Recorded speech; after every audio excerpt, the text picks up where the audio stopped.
Por essa oportunidade de estarmos na tua casa, por esse privilégio, Senhor, que temos de ouvir a tua voz, de cantar louvores ao Senhor e por sentir que o Senhor está aqui conosco. Nessa noite, Senhor, eu quero colocar a vida do teu filho, Pai, com o coração cheio de gratidão por ver tudo que o Senhor tem feito na vida dele, na família dele, Senhor, por poder contemplar as tuas mãos estendidas sobre eles, Pai, assim como sobre nós. Nós te agradecemos por isso. E eu oro, Senhor, para que tudo que o Senhor já colocou no coração do teu servo, ele possa passar para os nossos corações. Eu creio, Pai, que essa palavra que o Senhor já falou com ele, já o alimentou, e agora nós iremos ser alimentados por essa mesma palavra. Que enquanto ele ministra aos nossos corações, Senhor, o Senhor possa estar cuidando dele e da sua família, Senhor. Que o Senhor possa estar, Senhor, alinhando nossos corações com tudo que o Senhor quer falar conosco. Que nessa noite o Senhor encontre em nós um coração fértil, uma terra boa, onde essa semente seja lançada e ela possa frutificar, Senhor.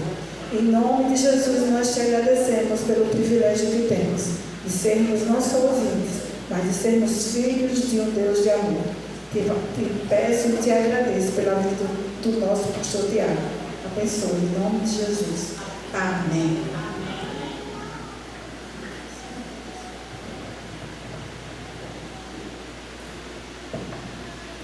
Boa noite. A graça e a paz de Jesus Cristo seja com todos vocês. É muito interessante eu estar aqui porque eu estava me lembrando que muitas noites no hospital, nos 4 meses que a gente passou lá, ao ler a Bíblia ou ao ler o livro, Deus ministrava no meu coração e eu me via pregando aqui, passando para os irmãos. Então é muito interessante eu estar aqui hoje à noite e poder compartilhar a palavra de Deus com vocês. A nossa família, a gente agradece a todos vocês, a igreja Shema, todos vocês que oraram por nós, que cuidaram de nós em oração, algo que a gente aprendeu durante esse tempo de internação da nossa filha na UTI. Para quem não sabe, a nossa filha nasceu com uma síndrome no coração, ela hoje vive com a metade do coração, mas com a vida completa para Deus. Ela é um milagre, como foi dito antes aqui, mas ela passou algumas coisas bem difíceis ali, passou por 3 cirurgias de peito aberto, uma cirurgia aqui na lateral, fazer uma aplicatura, o diafragma dela voltar, na verdade não voltou a funcionar, ele foi anulado para que o pulmão dela pudesse se abrir mais ali e ela conseguir respirar bem. Então tem muitas coisas, hoje à noite eu não vou testemunhar muito sobre isso, mas eu gostaria de estender nosso agradecimento a todos vocês. Vocês são queridos. Nós podemos experimentar durante esse tempo difícil da nossa vida o poder da igreja que ora, a igreja invisível de Deus, que está em toda a terra. Nós fomos amados e abraçados por pessoas literalmente de todos os continentes, de diversos países, se juntando em oração pela nossa filha, por nossa vida. E louvado seja o Senhor, nós estamos aqui essa noite, porque Deus é bom, Ele nos sustentou, apesar de nós, apesar das nossas fraquezas. Então, eu agradeço a Deus, primeiramente, pela igreja, eu agradeço a Deus pelo milagre que é minha filha, eu agradeço a Deus que Ele tem cuidado de nós. Então, você pode confiar nesse Deus, você pode confiar que Deus ele tem um propósito na sua vida, na minha vida. Ele está trabalhando, Deus não está dormindo, amém, igreja? Amém. Às vezes a gente dorme, mas Deus não dorme não, viu? Fiquei muito feliz de ver nossos irmãos aqui, o irmão Breno, a família Sena, né? Aqui compartilhando, muito organizado, muito estruturado, olhando para frente, confiando no Senhor. Fiquei muito feliz. E nos faz lembrar também que há muitos lugares nessa terra que precisa se plantar a igreja, precisa discipular. Pessoas estão sedentas e necessitadas do Evangelho de Cristo, e Deus levanta famílias assim, para entregar a vida, entregar a família, para poder servir a Ele, para que outros possam conhecer ao nosso Deus, o Deus de milagres. Não é só o Deus de milagres da Maia, não. É o Deus que transforma corações e salva pessoas para a glória dele. Amém? Deixa eu tomar um pouquinho de água antes. Se você puder abrir sua Bíblia em Colossenses, eu vou estar trabalhando ali, 1 Colossenses capítulo 1, versículo 1 ao 12.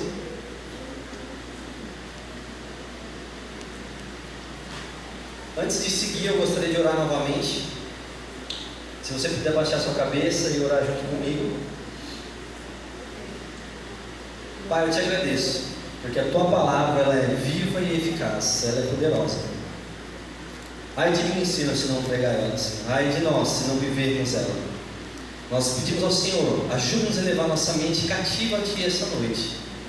Ó Senhor, protege os corações e mentes, que toda talvez a dor e a agonia de alguma coisa que se passou nesse dia, que toda desatenção ela seja lançada fora, e nossos corações sejam derramados diante de Ti, como foi cantado, que nossas coroas, que o que a gente acha que reina, o que a gente toma em nossas mãos, sejam colocados diante do Senhor.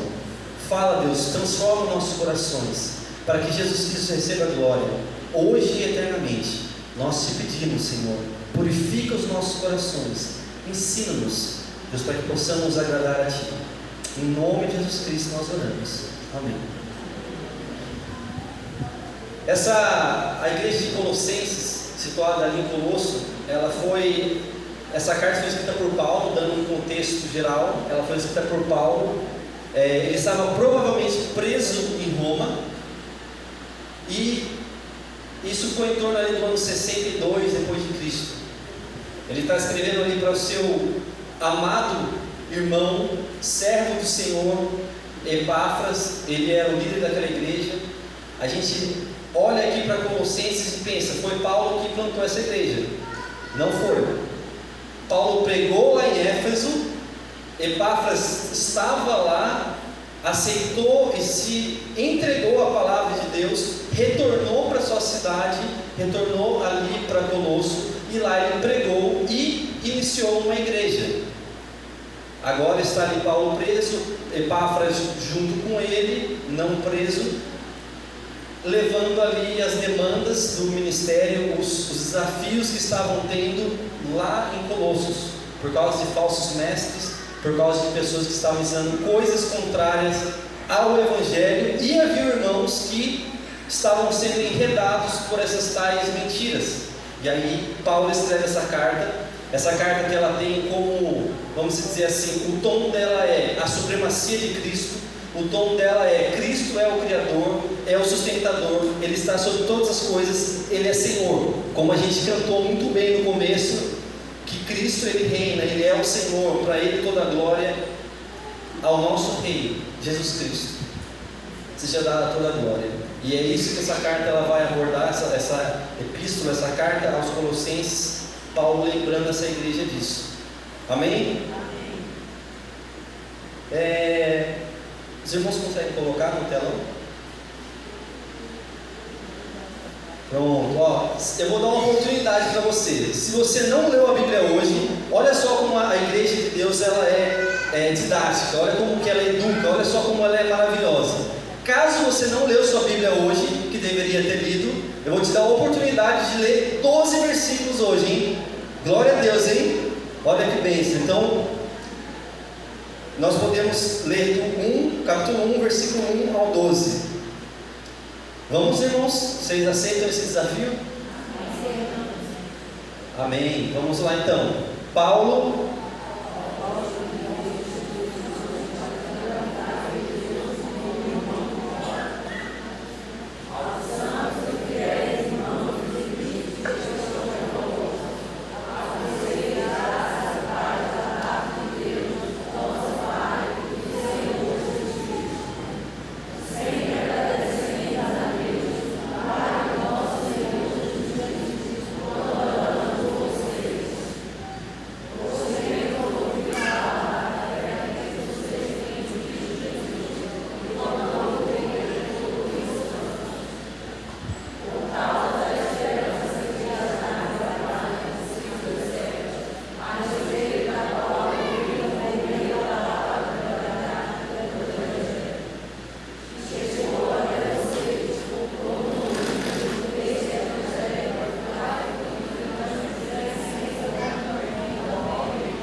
Não desanime, prossiga.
Muito bem, muito bem. Leia direitinho, que a palavra do Senhor fique no seu coração e seja um exercício, né? Para a gente fazer na nossa casa, ler a Bíblia em voz alta, ler para que nossos ouvidos ouçam o que a palavra do Senhor está dizendo, para que nossa mente também medite nessa palavra. Muito obrigado por terem lido. A gente vai passar aí versículo por versículo, começando no versículo 1, e certamente a palavra de Deus, ela falará ao nosso coração. Porque quando a gente expõe a palavra, a gente passa pelos versículos da Bíblia, medita nela, busca no Senhor, Ele dá entendimento, Ele fala ao coração.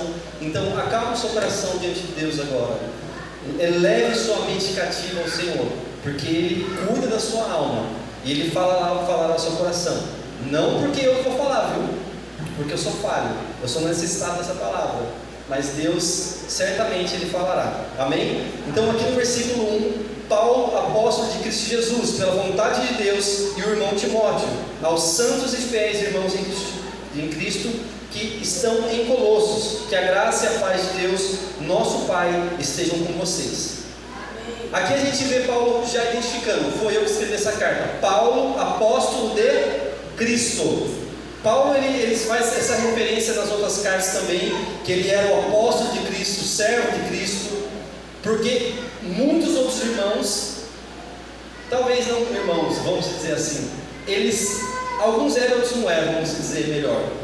Eles duvidavam do apostolado de Paulo, porque ele não era um dos 12 que estavam ali junto com Jesus, mas ele defende o seu apostolado porque ele foi ali, como ele diz, em fora de tempo, o apóstolo a qual Deus escolheu ali, ele foi escolhido pelo Senhor para pregar aos gentios. E aí fica essa identificação logo inicial: eu sou apóstolo de Jesus Cristo, não pela vontade de homens, eu digo, não pela vontade desse ou daquele, mas pela vontade de Deus. E aí eu pergunto para você: você é o irmão ou a irmã segundo a vontade de Deus? Uau, foi rápida a resposta, hein? Glória a Deus. Nós somos chamados para o nosso serviço ao Senhor, para a nossa filiação por Ele. E nós temos que ter essa identidade firmada. É Cristo que nos chama, pela graça e pela misericórdia dEle. Sabe por quê? Tem dias que você acorda, eu acordo, e a gente fica assim: não sou eu só não, né? Eu acho que isso não é só para mim. Que você fica assim: será? Eu sou muito pecador. Meu Deus, será? Mas não é possível. É muito bom, é de graça, eu não preciso fazer praticamente nada. Não pode ser. Mas eu quero te lembrar essa noite: salvo em Cristo, pela obra de Cristo aplicada em você, você está firme nas mãos dele. Romanos 8 vai nos dizer: quem nos separará do amor de Deus? Quem te separa do amor de Deus? Eu? Sou incapaz. Seu pecado? Menor ainda. Então, essa identidade deve estar firmada na verdade que a palavra nos diz. E o irmão Timóteo, aqui ele fala de Timóteo. Esse Timóteo é o mesmo que das duas cartas de 1 e 2 Timóteo. Ele era ali um emanuense, ele era um copista, ele era alguém que escrevia o que Paulo estava falando, e ele está junto com Paulo nesse momento, e essa era a função de Timóteo nesse momento. Aqui no versículo 2 ele vai endereçar a carta, ele vai falar: os santos e fiéis irmãos em Cristo que estão em Colossos. E é interessante a gente ver eles, identificando eles assim: santos e fiéis.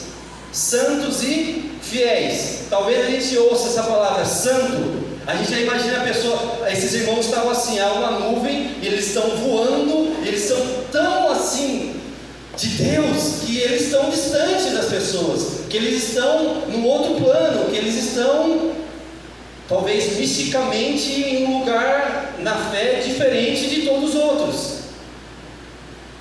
Nós vamos ver na raiz da palavra que esse santo é separado. Aos irmãos que estão separados do mundo, não de Deus, mas do mundo, para tal. Então, nós poderíamos dizer hoje aos santos, amados. Eu estaria dizendo aos irmãos separados do mundo. Eita, não foi mais fraco agora. Separados do mundo? Amém. Amém. Separados do mundo. Que a graça e a paz de Deus, nosso Pai, estejam com vocês. Paulo aqui nessa saudação, que ele faz em muitas outras epístolas, que a graça e a paz de Deus estejam com vocês. Às vezes nós falamos muitas vezes, a graça e a paz, a graça, e a gente não tem tanto entendimento. Eu não tive por muito tempo, e eu preciso ser lembrado muitas vezes o que é essa graça e o que é essa paz. A graça de Deus, o favor merecido, estavam separados dele, segundo Romanos 3:23, não merecedores de nada, mas pela graça dele, ele mandou o Filho dele para nós, para morrer em nosso lugar, para perdoar nossos pecados, nos reconciliar com Deus. Por isso nós temos paz. A graça de Deus nos dá paz com Deus, porque nós éramos inimigos de Deus. Quem não está em Cristo, ele está em rebelião contra a lei de Deus, ele é inimigo, então ele não tem paz com Deus. Então você pode orar à noite assim, em paz me deito e eu vou levantar de boa no outro dia, tranquilo, sabe por quê? Você tem paz com Deus, ainda que a circunstância na sua casa seja difícil, ainda que a gasolina esteja lá R$10 e você não precisa trabalhar, ainda que você esteja desempregado, ainda você pode colocar a sua cabeça no travesseiro e descansar em paz. Davi, quando ele escreveu esse salmo, o filho dele, Absalão, estava perseguindo ele. Havia exércitos ao redor dele. Ele estava em uma situação complicadíssima. Mas ele escreveu: em paz eu vou me deitar e vou dormir tranquilamente e vou acordar no outro dia. E se eu não acordar, eu vou para a glória, né? Palavras minhas. Porque Deus é a paz dele. É a paz que Jesus disse, que não é o que o mundo dá, mas é a paz que Ele nos dá. E fica isso na nossa mente: tenho eu paz com Deus? Eu estou vivendo essa paz com Deus? Essa certeza ao acordar de manhã? Onde está a minha esperança? E paz não é ausência de conflito aqui. Paz é você ficar, hoje eu estou bem. Porque a gente às vezes está assim, né, irmãos? Às vezes no hospital a minha fé estava lá em cima, a outra eu estava matando Deus no meu coração. A próxima eu estava querendo salvar minha filha com os meus próprios métodos. E no outro estava: Deus, ela é sua. Então nós temos que acalmar e assentar o nosso coração na verdade do Evangelho e confiar que Ele nos resgata, apesar de nós. No versículo 3 diz assim: damos sempre graças a Deus, Pai de nosso Senhor Jesus Cristo, quando oramos por vocês. Esse tema de oração é tão recorrente na Bíblia, e ao estudar a palavra, ao passar por ela, ao meditar por ela, eu sou confrontado quanto que eu oro, quanto que eu faço minha vida uma vida de oração. Quanto que nós fazemos a nossa vida uma vida de oração? Semana passada eu estava pregando sobre isso, e eu fui confrontado na tarde de preparação para esse sermão, quanto que eu estou orando. Sabe por quê, irmão? Quando a gente ora, nós estamos dizendo para a nossa própria carne, para o mundo, e falando para Deus também: Deus, eu confio em Ti, eu tenho os meios, os métodos, os estudos, eu sei o que fazer, mas apesar de mim, Deus, eu confio mais em Ti, Deus. Eu apresento a minha oração ao Senhor, e eu espero com esperança, eu espero aguardando ansiosamente, muito feliz, apesar da circunstância, na Sua resposta, ainda que ela seja diferente do que eu busco. Damos sempre graças a Deus. Que esse seja o nosso coração, igreja, dar graças a Deus. Lembra que eu falei no começo? Paulo está onde? Ele está lá em Maria Farinha, na beira da praia, tomando água de coco, comendo camarão. Ele estava preso em Roma, próximo da sua morte, algum tempo ele ia morrer. Sabe por quê? Porque ele estava servindo ao Senhor, ele estava cumprindo a carreira que Deus deu nas mãos dele. Damos sempre graças a Deus, Pai de nosso Senhor Jesus Cristo, quando oramos por vocês. É interessante de ver que Paulo está orando aqui por outra igreja. E aí eu me pergunto, quantas vezes nós oramos por mão de outras igrejas? Senhor, abençoa a Igreja Batista, eu esqueci o nome, lá de Fortaleza, né? Abençoa a Igreja Vale da Bênção lá de São Roque, que é a minha cidade. Quantas vezes nós como igreja nos reunimos e individualmente para orar por outras pessoas? Eu diria, pouco.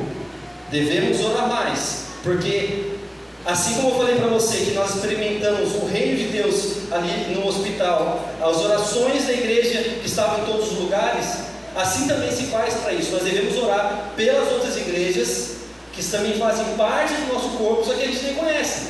Mas Tiago, como que eu vou lembrar o nome das igrejas? Você pode pôr no Google Maps, igreja em Boa Viagem, por exemplo, igreja lá na Albânia, igreja no Nepal, igreja na Austrália, igreja não sei aonde, ou você pode orar geral.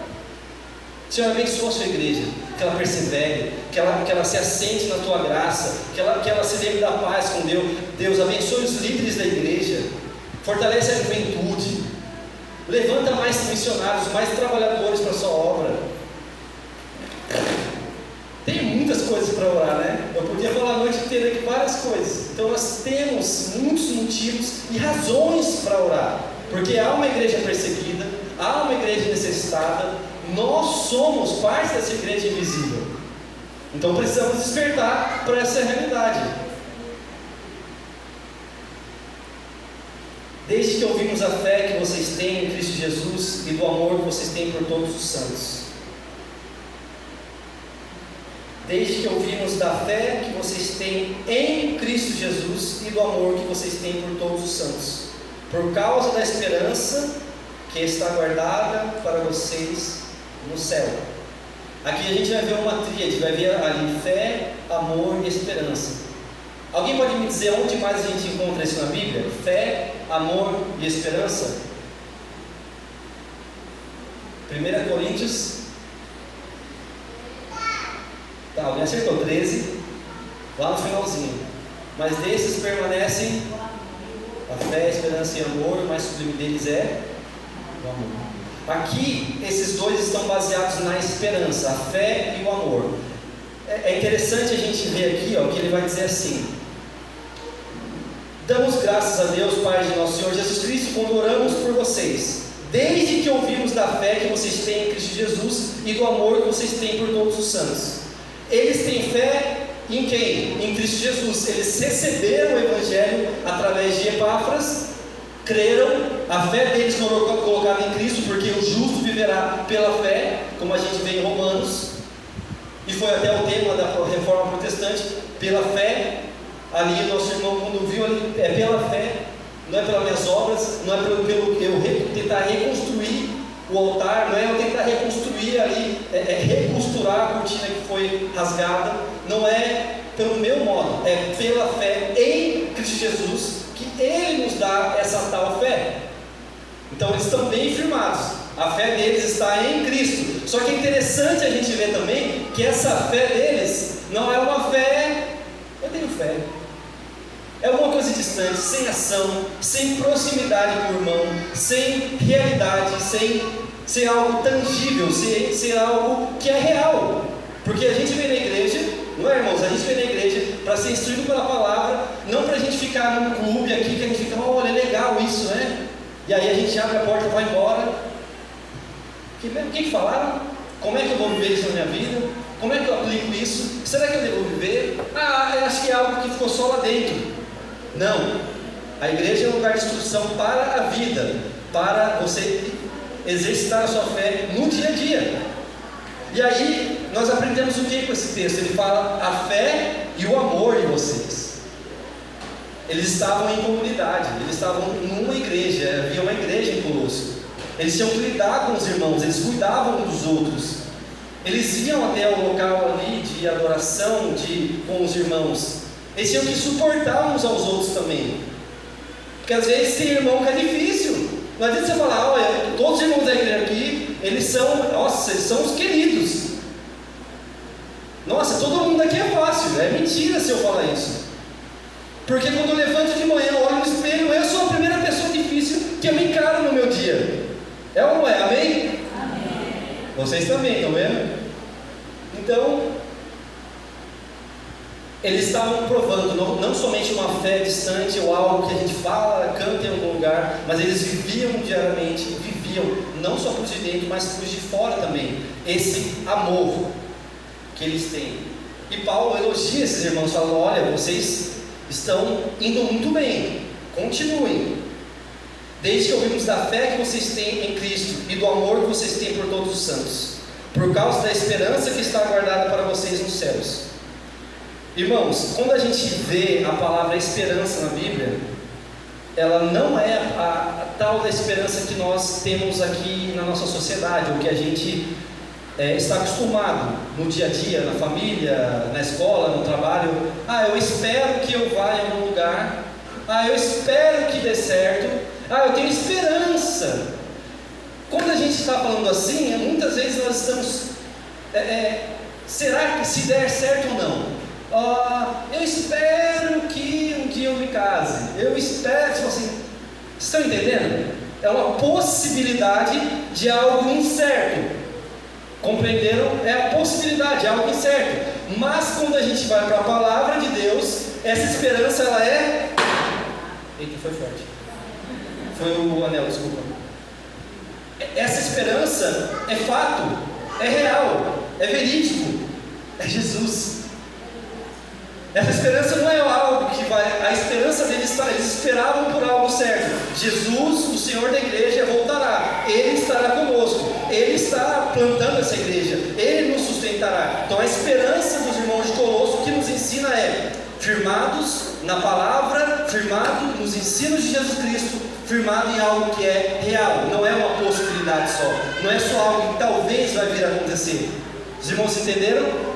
Então essa esperança da palavra, talvez a gente leia em outros versículos, eu tenho esperança que... Essa esperança é Cristo, ela é real, ela é factual, ela é para hoje, ela é verdadeira, ela não tem sombra de dúvidas, amém? Que grande alegria é isso, que grande mensagem do Deus Todo-Poderoso é isso. Podemos ter e esperar com confiança, sem ser abalado, não somente nas canções que a gente canta, mas esperar no Senhor sem ser abalado, porque Ele não falha. Glória a Deus. Que povo maravilhoso é o povo de Deus. A gente não precisa confiar nas nossas próprias estratégias. A gente não precisa confiar só na... Será que aquele irmão ele é muito inteligente, ele é um gênio, ele vai ter um jeito. Precisamos confiar primeiramente em Deus. Eita, coisa boa, hein? E é uma esperança que está guardada, irmãos. Não é lá no caixa, no cofre do Unibanco, do Itaú. Não é uma confiança que está guardada na caixinha do Nubank também. Não é uma confiança que está guardada lá na minha cidade, no interior, lá bem no meio do mato, que ninguém vai chegar, porque lá é bem seguro. Não! Aqui está dizendo, está guardada nos... E sabe quem guarda para você? O que Jesus falou lá em João? Eu vou preparar morada, um lugarzinho para vocês. Tomara que tenha uma rede lá, né? Nesse lugarzinho, né? Rede, não sei, irmãos, isso é tudo especulação. Água de coco é bom, né? Praia, não sei, tudo especulação, isso é fruto da minha mente. Eu estou pensando, ou minha mente é pequena demais para especular algo tão pequeno. Talvez seja muito melhor do que qualquer coisa que nós tenhamos experimentado na nossa vida. Provavelmente essa é a melhor opção. Então ela está guardada nos céus, porque Jesus falou, eu vou, mas eu volto. E eu estou indo preparar lugar para vocês. Então a nossa esperança não está numa palavra de Davi, não está na palavra de Tiago, irmão de Jesus, não está ali na palavra de Judas, ou não está na palavra de algum imperador, não está na palavra do governador, não está na palavra de ninguém, está na palavra do próprio Jesus Cristo. Eu voltarei, eu estou me preparar para vocês, eu estou no céu, vocês virão comigo. Então veja quão grande esperança nós temos, firmadas em Jesus Cristo. A nossa esperança desse lugar, ela é forte e inabalável. E não é para ontem, não é para hoje, ela é para sempre. Glória a Deus, porque foi feita através do sangue de Jesus Cristo, antes da fundação do mundo. Gente, é uma notícia muito boa, né? Às vezes a gente cresce na igreja, a gente cresce na igreja, faz as coisas, vai para lá, vem para cá, e a gente deixa de pensar ou meditar ou pensar mais profundamente o que é ser cristão, o que é seguir a Jesus Cristo, o que é salvação no céu. Como é bom ser salvo por Jesus Cristo. Eu estava condenado nos meus pecados e delitos e Ele me alcançou, e eu sei que eu não mereço. Gente, é uma notícia muito boa. É isso que nossos irmãos vão proclamar lá na Albânia, que muitos irmãos nem sabiam onde que era, mas tem um povo lá que vai ouvir essa mensagem. Cristo vive, Cristo reina, Ele é bom, neles pode ter esperança, paz com Deus.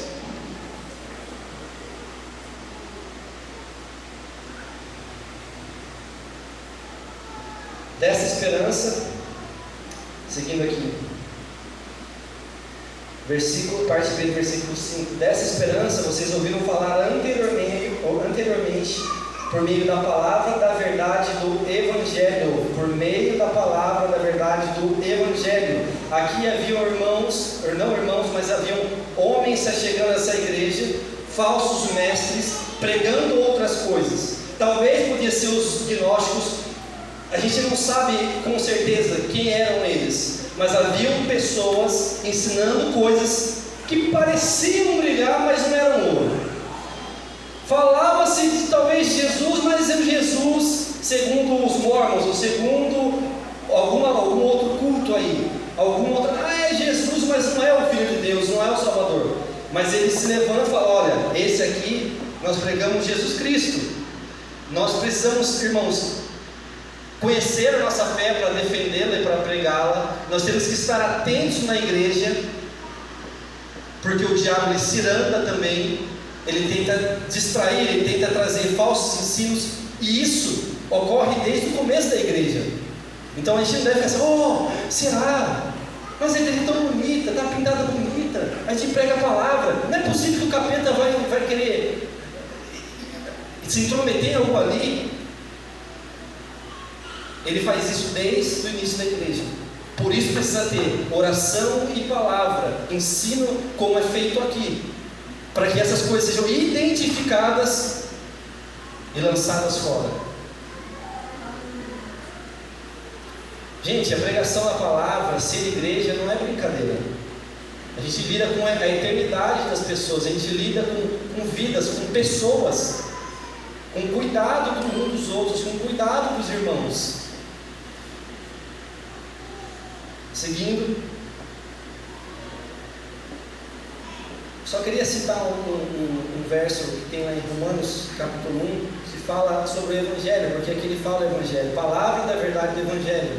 E Romanos capítulo 1, versículo 16 e 17 vai falar que o Evangelho é o poder de Deus para a salvação de todo aquele que crê. O Evangelho é o poder de Deus. O Evangelho é a boa notícia, que pecadores mereciam a ira de Deus, mas foram resgatados pelo sangue do seu Filho unigênito. Gente, hoje eu tenho uma filha, minha filha, eu amo ela demais, a Maia. Eu amo vocês, mas eu não daria minha filha por nenhum de vocês. Nenhum. Eu amo o pastor Elcio, amo. Mas se fosse vou dar minha filha em favor dele, para salvar ele, se você é honesto, desculpa, eu não daria. Hoje, sendo pai, eu vejo quão grande foi o sacrifício de Deus por nós. E a gente deve pensar sobre isso. Quem for, aí, os irmãos tem dois, né? Tem mais crianças aqui, tem pessoas que têm pais e mães aqui, não é? Vocês dariam o seu filho para morrer por mim? A irmã, nem terminei de falar, já falou na sua cabeça que não. Sincero, irmã, é isso mesmo. Mas Deus nos deu o seu filho unigênito. Que a gente fosse salvo da ira do próprio Deus. Porque Ele é santo, como a gente cantou. E impunidade não pode habitar junto com Ele. Então é através de seu filho Ele nos alcançou. Que notícia maravilhosa. É interessante aqui, ele fala a palavra da verdade do Evangelho que chegou até vocês. Estudando aqui, isso me chamou muita atenção. Talvez você vai se lembrar de quando alguém chegou e falou do Evangelho para você.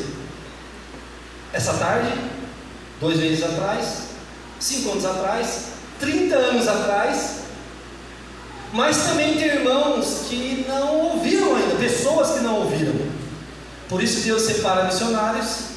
Por isso que Deus usa você para evangelizar localmente. E Deus separa a igreja separa missionários para enviá-los para outros locais, para que pessoas elas possam ouvir esse evangelho. Olha que interessante que ele fala aqui. Esse evangelho chegou até vocês. Vocês estão entendendo que um dia o evangelho chegou a nós? Graças a Deus. Mas ainda não chegou a todo mundo, sabe por quê? Porque existem em torno de 6.000 povos, 6.000 etnias no mundo que não conhecem o Evangelho. Não tem a Bíblia traduzida, não tem nada referente à palavra de Deus traduzida na sua língua. 6.000 povos não conhecem, não tem a Bíblia que você tem aí. 6.000. E uma noite eu estava no hospital, aí uma das técnicas estava lá, e eu conversando sobre a palavra, eu falei, né, então tem 6.000 povos, ela é cristã, tem 6.000 povos que não conhecem a palavra de Deus ainda. Sabe o que ela me falou? Nossa, é tão pouco, né, ainda bem. Aí eu falei, meu Deus, o que estão ensinando nas igrejas? 6.000 povos, é muita gente, é muito desafio geopolítico, é muita oração, é muita luta contra o inimigo, é caro, como a gente viu, 12.000, 10.000. Não é só o fator financeiro, mas é o desgaste da vida, e poucos estão dispostos a se desgastar pelo Evangelho, como Paulo, Epáfras e muitos irmãos que a gente nem conhece, ou não vai nem ver biografia sobre eles, entregaram suas vidas. 6.000, tem muita gente ainda. Sacode da cadeira aí, irmão, ora por eles. Eu vou te dar uma dica, já vou adiantar uma aplicação da palavra. Coloca no seu celular aí um despertador. Todo dia, 10 e 2 da manhã, você lê, você orar por mais trabalhadores. Sabe por quê? Lá Lucas 10, 2 diz, Jesus falou assim, ore para que, envie, Senhor, ore para isso. Olha, vou até beber água, peraí. É o Nepal, o inglês, o espanhol, tudo misturando na cabeça agora. Vamos lá, recomecei. Jesus nos instrui lá em Lucas 10, 2 que devemos orar por mais trabalhadores, porque a seara ela é, e os trabalhadores são.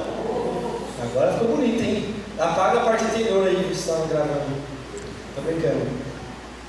Faz isso, irmãos, coloca no seu despertador aí 10, 2, aí quando amanhã você coloca o nome lá, orar por povos inalcançados, orar por mais trabalhadores. Glória a Deus, você já está colocando a sua impressão, a sua vida, a sua fé em ação, fazendo parte dessa mobilização global de oração por mais pessoas, para que esses povos diminuam, 6.000 diminuam, sabe por quê? Quando eles acabarem, Jesus volta, e a nossa esperança, ela não vai ser mais esperança, por quê? Jesus vai ter voltado, glória a Deus. Ó, eu vou perguntar, vou fechar o olho, não vou nem ver, viu? Quem vai fazer isso talvez hoje ou amanhã? Fazer esse compromisso com Deus e com a igreja, de colocar um despertador 10 e 2 da manhã, 10 e 2 da noite, se quiser também, e orar por mais trabalhadores para a seara. Não precisa ficar, Senhor, mande mais trabalhadores, está dirigindo, está correndo, está fazendo alguma coisa, eleva a sua mente aos céus e ore por mais trabalhadores. Quem vai fazer isso? Eu fechei o olho. Ó, pode baixar, nem vi, viu? Isso é entre você e Deus, é problema seu com Deus, é você e Deus, tá bom? Seguindo, já estamos caminhando para o final, mais ou menos. Esse evangelho está produzindo frutos e crescendo em todo o mundo, assim como acontece entre vocês desde o dia que ouviram e entenderam a graça de Deus na verdade. Esse evangelho está produzindo frutos e crescendo. Aqui fica um outro alerta para nós. Irmãos, você acha que pessoas foram salvas hoje? Sim ou não? Vocês acham que a igreja expandiu hoje? Sim, ela expandiu. Vocês acham que Deus está dormindo? Vocês acham que a igreja está dormindo? Está um pouco, viu? Estão mandando pessoas para o lugar errado e dinheiro para o lugar errado.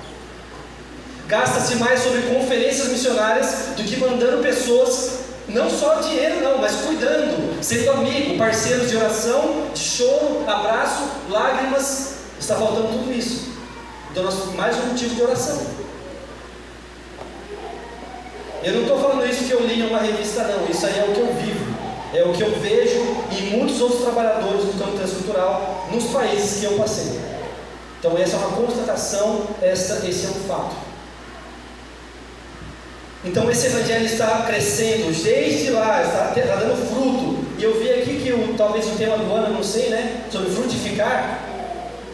A igreja só frutifica se ela está plantada em Cristo. João 15, permaneçam em mim e eu permanecerei em vós. Ele corta ali, ele poda para que dê mais fruto ainda. Então minha oração é que essa igreja esse ano, ela seja abundante cada vez mais e mais e mais na palavra do Senhor, na exortação, no ensinamento, para que vocês vivam o amor um pelos outros, não só de domingo, mas todos os dias. E orem pelos inimigos, porque a instrução é para orar pelo inimigo, viu? Lá no Antigo Testamento era para matar, mas agora é para orar. Tem irmão que gostaria que fosse no Antigo Testamento, né? Dá meu 38 aí, pá, acabei com o problema. Mas não é, hoje é você ajoelha e ora. Irmão, tem tantas coisas aqui, a gente poderia. É muito bom a palavra de Deus, glória a Deus. Isso, versículo 7, isso vocês aprenderam de Epáfras, nosso amado conservo em relação a vocês, fiel ministro de Cristo. Então aqui está a constatação que foi Epáfras que fundou essa igreja, que ensinou essa igreja, que estava ali clamando a Paulo para que enviasse essa carta, que houvesse instrução para aquela igreja, para que protegesse aquela igreja, para que aquela igreja se sentisse amada, ela se sentisse protegida. E ele fala, em relação a vocês, fiel ministro de Cristo. Epáfras, fiel ministro de Cristo. Igreja, vocês têm orado pelos seus pastores, para que eles sigam fiéis na palavra? Continuem orando. Os pastores, líderes das igrejas, necessitam de oração, por proteção, porque é uma batalha constante, porque nós lutamos pelas outras almas, nós cuidamos do rebanho. Só há um pastor, um bom pastor, que é Jesus. Nós somos tudo auxiliares, mas auxiliares que precisam de auxílio dos irmãos da igreja, orando, fortalecendo, sendo paciente, porque muitas vezes eu cresci na igreja, às vezes você é impaciente. Ah, mas o pastor não fez aquilo que eu queria, ou sei que lá, a gente já começa a reclamar demais. Para de reclamar, ora. Eu não estou dizendo isso porque eles são meus amigos queridos, estou dizendo isso porque a palavra nos diz isso. E há essa necessidade de a gente orar e falar, ó, esse amado irmão fiel aí, Epáfras,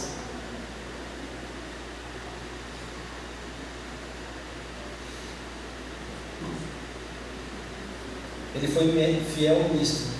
Minha oração é que nossos irmãos, os pastores dessa igreja, sejam encontrados fiéis ministros da palavra, não importa o que aconteça. E vocês, como irmãos da igreja, membros da igreja, fazem parte disso, sustentar, orar, fortalecer eles em oração. Versículo 8, o qual também nos contou do amor que vocês têm no Espírito. Voltando aqui à questão da demonstração do amor uns para com os outros. Nós temos muito na nossa cultura brasileira, às vezes, que na igreja a gente demonstrar amor é que a gente vai comer hambúrguer depois do culto, ou que a gente tem um evento e faz isso, e às vezes mal a gente pergunta para o outro como que ele está, a gente mal partilha a vida uns com os outros, a gente mal partilha momentos de dores uns com os outros. Eu sei que isso é verdade, porque eu cresci na igreja, irmãos, eu passo em muitas igrejas, mas é algo que nós devemos consertar que a palavra nos conserta, porque nós somos instruídos por Paulo diversas vezes. Admoestem uns aos outros. Paulo, no final da vida dele, falou: traga minha capa, manda alguém, João Marcos aí, eu quero alguém junto comigo, que uns me deixaram, outros me traíram. Então, irmãos, nós como igreja de Cristo precisamos brilhar a luz de Cristo, a comunhão para o mundo. Você sozinho não consegue, é um fardo muito grande, viu?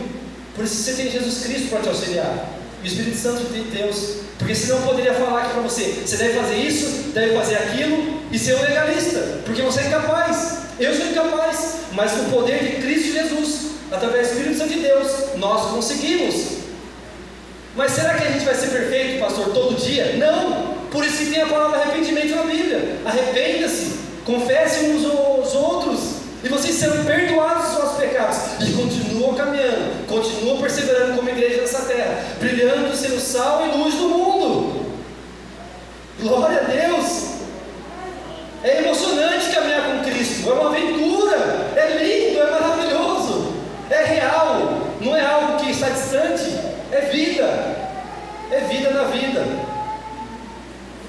Versículo 9: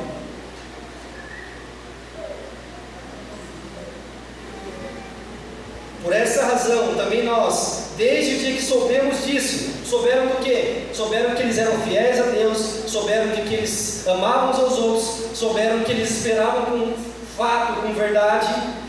E aí segue: por esta razão, também nós, desde o dia em que soubemos disso, não deixamos de orar por vocês e de pedir que transbordem no pleno conhecimento da vontade de Deus, em toda sabedoria e entendimento espiritual. Quantas palavras, né?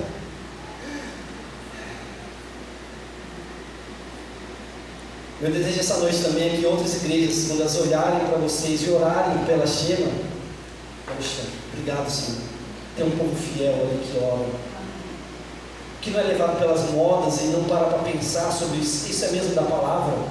Um povo obediano, um povo que busca o Senhor intensamente, que erra com os outros, erra sim, mas sabe o caminho do arrependimento, do perdão e da reconciliação, porque esse é o ministério dado por Jesus Cristo, o ministério da reconciliação. E isso seja motivo de louvor a Deus. É como isso aqui, a gente ora a Deus, a gente fala: Deus, obrigado, que a igreja lá de Colosso, a igreja lá é fiel ao Senhor.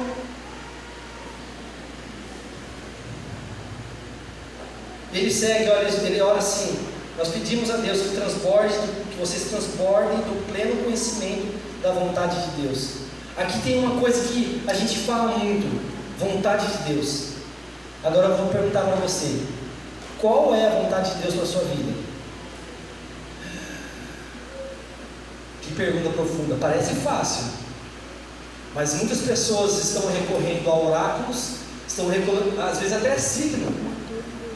Pessoas estão recorrendo: não, tem alguém que vai vir hoje no reteté, vai pular, vai soltar trovão pela boca e vai falar todo o meu passado, presente e futuro.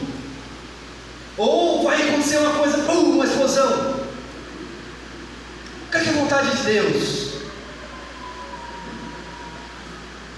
O relacionamento com Deus, ele é igual, vou dizer assim, é igual ao RG. Ele é intransferível, ele é particular. É igual um documento seu, ninguém pode passar-se por você. O relacionamento com Deus não tem que você passar para o outro.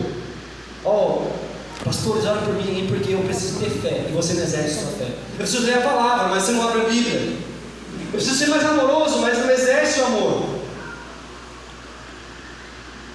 Esse relacionamento não tem como a gente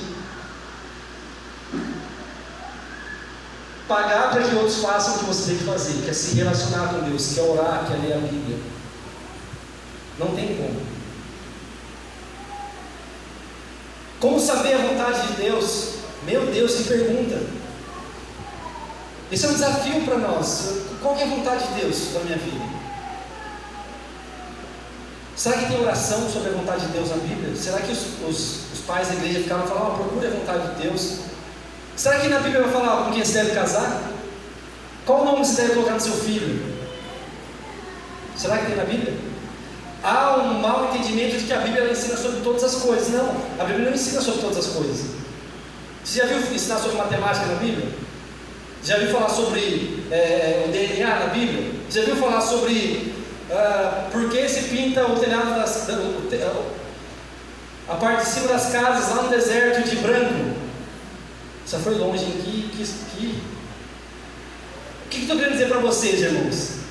A Bíblia fala sobre a vontade de Deus, ela nos ensina acerca do que Deus quer do homem. Ele está contando a história dele, não vai nos falar sobre todas as coisas, sobre cada vírgula da vida. Então como, Tiago? Como que eu vou decidir? Como que eu vou caminhar? Como que eu vou saber que eu vou para o banho? Talvez vocês podem sentar com os irmãos e falar, como foi isso? Como você sabe que é a vontade de Deus? Com certeza nosso irmão abriu o olho, eu quero abrir o olho um dia de manhã. Eu vou para o banho porque eu quero.